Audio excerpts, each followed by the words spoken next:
大家平安，出头天。我要小解咱台语的一项名词，就是正宗、正效，阁有正头。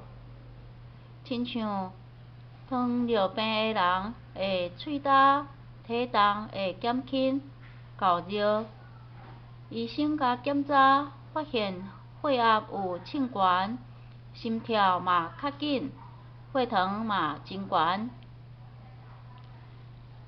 糖尿病就是症头，也是病名。喙焦、体重减轻、高热是患者家己讲的，就是症状。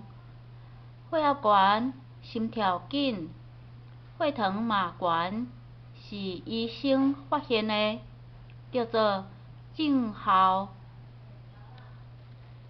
搁亲像扁桃腺浮脓的患者会感觉发烧、头壳痛，是患者家己会晓讲，本身感觉到的现象，叫做症状。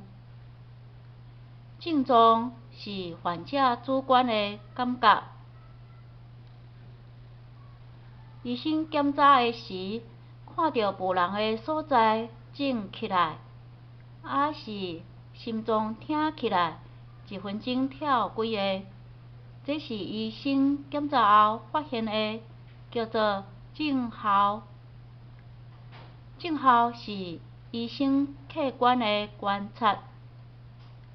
以上，这是我的台语老师甲我讲的医学知识，伫遮甲大家分享。有呢人后来按一些努力，感恩。